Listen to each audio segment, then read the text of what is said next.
Mamili na kayo, 2 years o 6 years? Kasi everybody says, even Liberal Party's former chair, Senate President Frank Drilon said, Sara is the woman to beat. Ombudsman, former Ombudsman Justice Conchita Carpio Morales said, Sara is the woman to beat. So, Congressmen, mamili kayo. Sa 2 years kayo, pirma kayo ng impeachment para sa 2 years ni BBM, you are in power, o sa susunod na 6 years, doon kayo sasama. Umaapaw ang kabobohan ni Ridon dito, mga kadunatics. Alam naman natin na bobo siya, pero dito, napaka-obvious, mga kadunatics, ay talagang tinira siya ni Inday Sara Duterte. Bakit galit na galit siya sa mga Duterte? Well, anyway, sa video na to, mga kadunatics, makikita din natin kung paano tinanggal ni Tatay Digong itong si Ridon. Dahil, mga kadunatics, can you imagine? Inassign ka sa urban poor, walang budget masyado, pero biyahe ng biyahe ka 7 times, mga kadunatics, while you are in that position sa ehensya ng napakapobre, mga kadunatics. Kaya hindi na sigmura ni Tatay Digong, tinanggal siya. Ngayon, galit na galit siya sa mga Duterte. At eto, mga kadunatics, pati si Inday Sara ay talagang dinadamay niya na. Oh. Pero sinupalpal siya, mga kadunatics. At eto, pinapili ni Attorney Rowena Guanzon itong mga congressman. Kung saan kayo? Sa 2 years na lang na pamumuno ni BBM or sa 6 years ni Inday Sara Duterte na magiging presidente? Choose you this day. Kung magbalingbing naman kayo, balingbing na kayo now.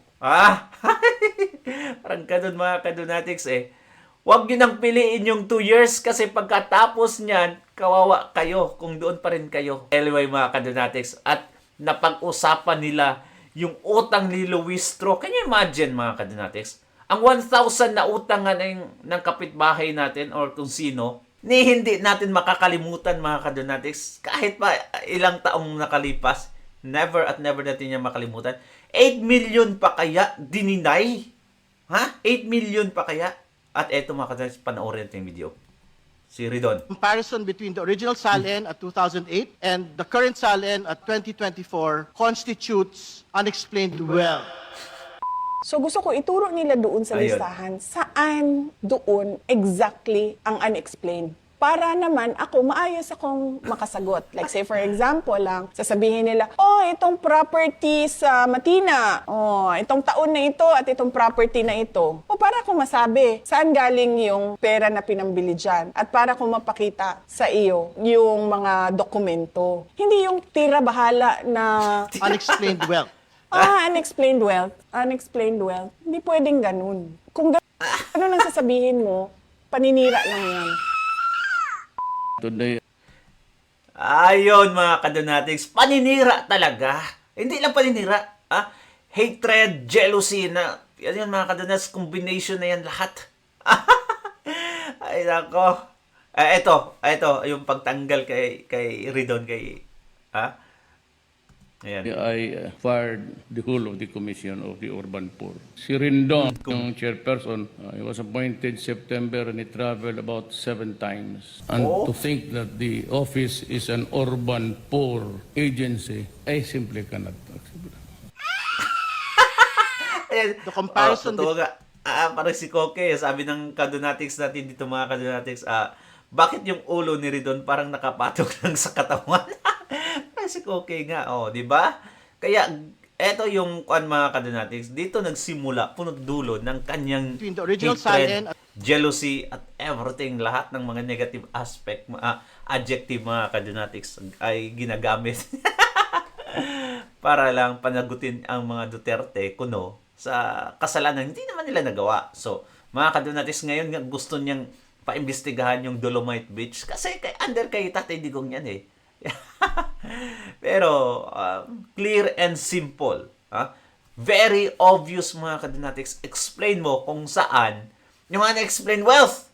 Can you imagine 2018 at 2008 to 2025, mga kadunatics, 70 million lang ang nag-gain ni Inday Sara Duterte.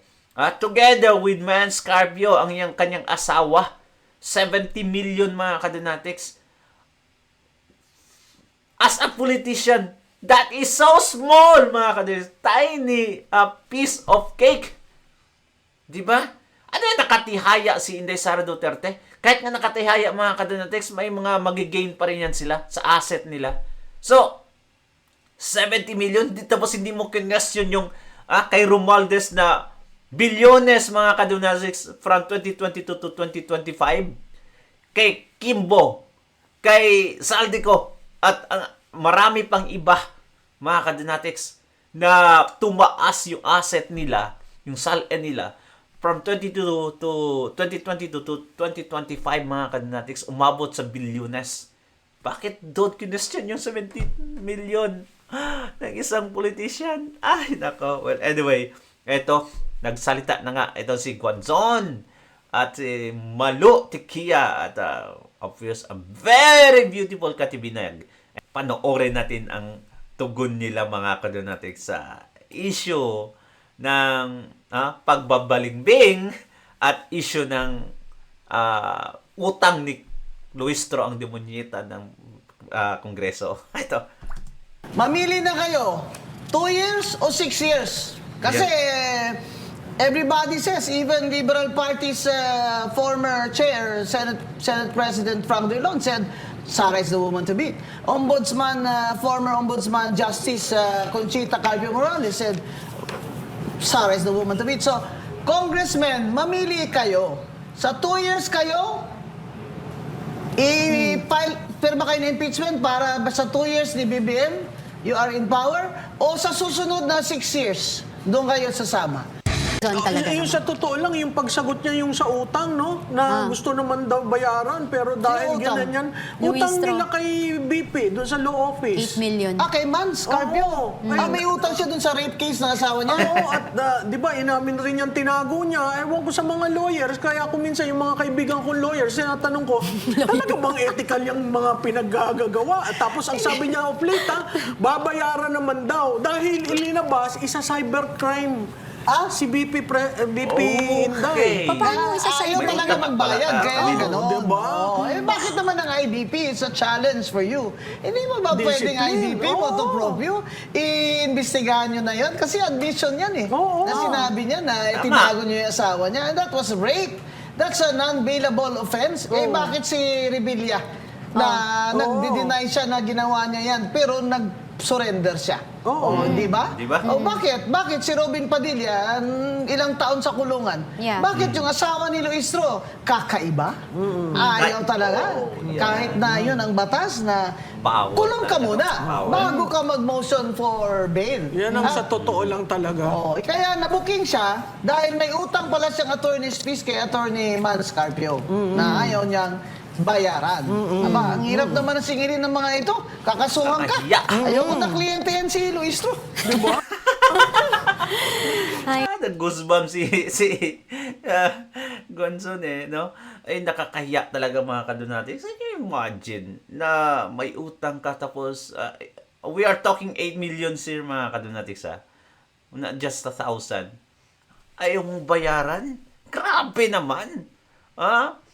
Nang may sama naman sa SALN ni Inday Sara Duterte at matira na naman ni Ridon na unexplained wealth. Nako. Iba ang ano natin, iba ang mindset, no? Iba ang mindset. Sila parang manhid. May sarili silang mundo na we can just do this, we can make it, all of this happen. But remember, kahit sino naman na magiging susunod na presidente, sa tingin ba nila makakalusot sila? Yung susunod na tatakbo mga presidente, ang unang-unang gagawin yan sa eleksyon ay magpapasikat. Bababuyin din kayo. Ilalabas sa at ng baho nyo. Kung sino man makalaban ni VP Sara, lahat yan titirahin din kayo. So, ang tanong ko, Chakati, Prof. Malo, sa mga congressman, mamili na kayo, 2 years o 6 years? Kasi everybody says, even Liberal Party's former chair, Senate President Frank Drilon said, Sara is the woman to beat. Former Ombudsman Justice Conchita Carpio Morales said, Sara is the woman to beat. So, Congressmen, mamili kayo. Sa 2 years kayo, pirma kayo ng impeachment para sa 2 years ni BBM, you are in power, o sa susunod na 6 years, doon kayo sasama. Ayan, yan ang pag-iisipan nyo mamayang gabi habang umiinom kayo Narinig nyo ba din to? ng tubig. Narinig Kala mo ko din kung ba yung, ano yung balita na merong sinabi si BP Sara na si Martin Luther King ang balak na Sino ba yung tumakbo- Martin Luther King? Romualdez. Eh, yung favorite ko. Oy, nako. Sa totoo lang, ha? Tatakbo raw na presidente. Baka sakali. Hindi pa nag-give up. Oh. Lumalabas pa Hindi ngayon, syempre, ano na siya, payat na siya ngayon. Oh. Yeah. Ganyan talaga nagagawa. Masyadong marami ka ng pera eh. Marami ka ng Masyadong mansyon, marami, marami ka ng masyadong helicopter stress. at jet. Namamayayat ka talaga, Malu. Kaya tayo, hindi talaga namamayayat eh. Oo, masarap ang buhay natin. Kahit simple lang. Marami pa kayong pera. Yung siya, stress na stress siya. Kaya ganyan. Ngayon, gusto pa niyang tumakbo. Uli, kaya nagre-recycle siya ngayon sa Oo. social media na ang kaban ng bayan na hindi para sa sarili. Para namang sa magaling ito. Tsaka wala talagang sumagot dun sa, nasan ba yung 1.5 at 1.9 trillion? Correct. Hanggang At ngayon. nasaan ka na ba ngayon, Martin Luther Oo. Romualdez? Where are you? At tsaka ano na nangyari sa, Hindi sa na flood lumalabas, control? At bakit hindi ka, Martin Romualdez, iniimbestiga ng ombudsman? Oo. Correct. Di ba parang umuulan lahat ng issues dito sa totoo lang, no? Mahirap pala Oo, dito sa paano? show niyo. Umaambon. Bagyo din. ng issues eh. Wala ditong sacred cow. Oo. Walang Dito, sa sacred totoo cow lang nga dito, talaga. Sa totoo lang. Walang filter, puro katotohanan lamang at pwede tayong magtanong at konfirmahin ang bawat diskusyon na aming ginagawa. So palagay mo, Prof. Manu, dahil sa survey ng Publicos at iba pa, na leading si BP Sara, ay may panic na ba? Amang BBM gang? Oo, may panic na yan kasi nakita mo naman, biro mo ang presidente nagmedyas ng pink at pumunta sa Naga at tinuro yung medyas. Doon na lang, sabi ko, ano ba naman yan? Para doon sa mga kasama doon sa samahan tsinelas, talagang insulto yon. Senyalis ba yan na takot sila na si Ay, BP Sara? naghanap na kaagad ng mamanukin at talagang liniligawan across all colors, political Yeah. colors. Saka Yun na- umaasa ba sila na si Leni Robredo ay sasama sa BBM gang at hindi na niya itatanong ano nangyari sa korupsyon at bakit walang nananagot? Sa pagkakilala ko sa kanya, sa tagal naman ng samahan namin ni Jessie, we were mayors together, we were friends. Oo. Hindi naman ganyan si Lenny na akala nila si Lenny madaling bilhin naman sa 500 Oo, million 5 na million sa ano, na Colosseum, no? multipurpose building. Ano ba? Oo. Parang kung gagawa kayo ng mga ano diyan, napakababaw ng tingin nyo kay Mayor and former VP Leni Robredo. Kasi ang nakita ko, Malu, sabi ni Egay Erice na Liberal Party, hindi ako magmamarcos. Kahit hindi ako magsara, hindi ako magmamarcos. Sabi ni Rize. Iris. Oo. Tapos, ang pagkaalam ko, dahil kilala ko si Senate President Drilon personally, sa kanya ako nagsimula sa Accra, di ba? He was my managing partner. That's right. I was my examiner in labor law. I was Yeah. recruited by his wife. If I know him, alam kong hindi siya magmamarcos. Di Ang ba? balita ko, Kombing tsaka Prof. Malu, talaga ang original Dilawan na Aquino, hindi niya yan kakainin ang sinusukan nila. Kami yun. Di Di ba? ba? Yung yun. original. Di ba? Kami yun. Dilawan talaga yan si Rowena Guanzon, mga kadonatics. So, huwag na kayo magtaka. Dilawan yan siya. Pero, sa nakikita kasi niya ngayon, mga kadonatics, na talagang way in niya, tinitimbang niya, na itong mga bintang ng mga dilawan sa Duterte ay walang katotohanan. Kaya, she's slowly, mga kadonatics, leaning towards the other side. Kaya, tingnan nyo naman, si Rowena Guanzon, palaging mga DDS yung mga kasama niya. Always yan, mga kadonatics, di mo makikita sa mga dilawan. Pero yung mentality niya, mga kadonatics, some of her perspective, ay, andun pa. Kulang pa talaga. Kaya nga, hindi niya binabati ko si Lenny, which is, that is her own authority, mga kadonatics, kung saan niyang, kung batikusin niya or hindi. Pero, as we know, naka-green siya. She is supporting Sara Duterte. Ano nangyari dun sa Dilawan ngayon at Pinklawan? Di ba sinasabi nila, yung Dilawan of a certain generation will never support a Marcos. Eh, Pero kami yung ang original. Dilawan post, Wala namang dilawan na post Post Cory Aquino. wala. Oo. Naging kakamping ang kulay-kulay nila.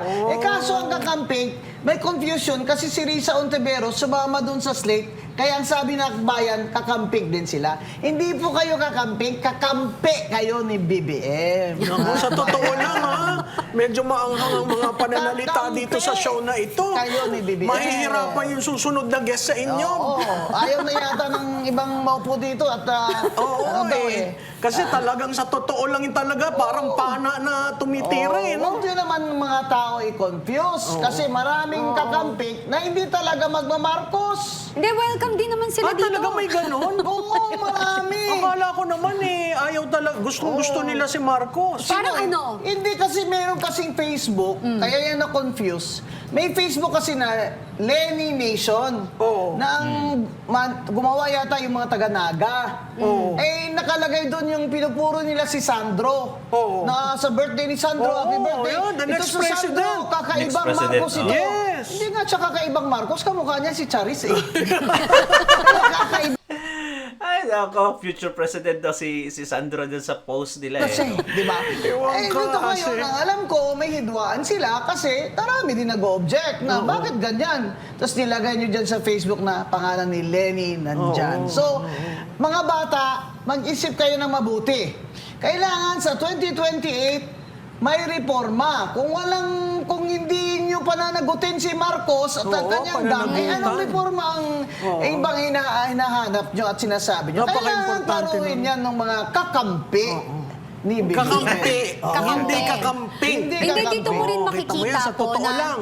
na dito mo rin makikita na talagang ang bayan natin ay naghihirap. Grabe, ang daming kumakapit sa patalim kasi kailangan ng pera. Oh, crime rate is up, ha? Yes, Ang sobra. parlor ko, nagsasara na ng 4 o'clock. Malu.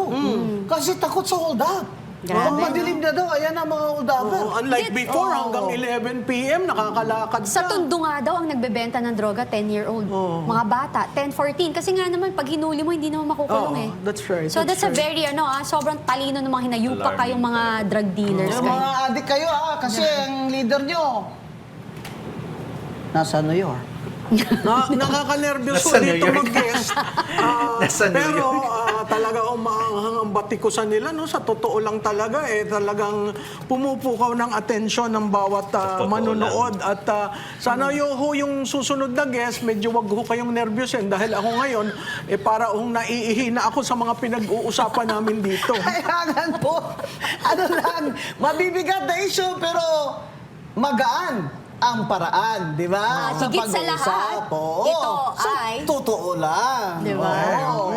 Kaya, pasalamat tayo kay Prof. Malo at pinagbigyan niya tayo, Cathy. Oo Sa nga. dami ng trabaho niya. Sabi ko nga, maging part na rin siya neto.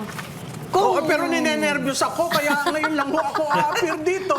Hanap po ako ng lakas ng loob uli para humarap sa inyo. Pero maganda ho itong show nila. So paglabas ng next The Publicus Asia Survey, imitahin uli natin dito si Prof. Malo Tiquia para pag-usapan natin ano ibig sabihin ng survey na ito at ano ang dapat gawin ng mga kandidato, kunyari kung nandun sila sa huli o kaya nandun sila sa gitna lang ng survey.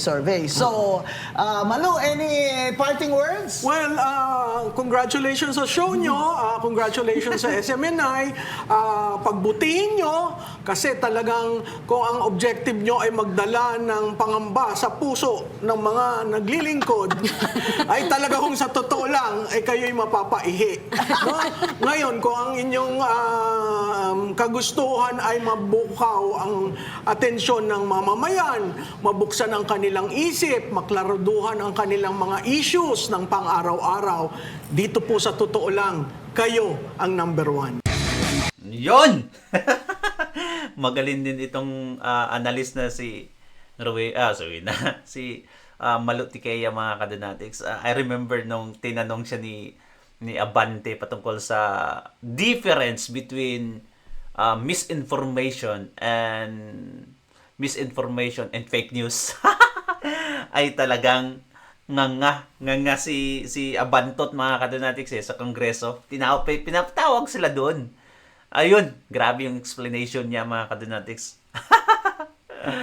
But anyway, what can you say mga kadonatics? Ay talagang buti na lang may mga taong ganito na sinusulong yung kabutihan. Naniniwala ba kayo mga kadonatics na you are still in the right path? Naniniwala ba kayo mga kadonatics na yung sinusuportaan nyo ngayon ay yung katotohanan? Naniniwala ba kayo mga kadonatics na ang mga Duterte ay yung interest lang ay para sa bayan? Comment down below mga kadonatics at mabasahin natin yan. Thank you so much and God bless you. Don't forget to subscribe and like this video. Bye-bye.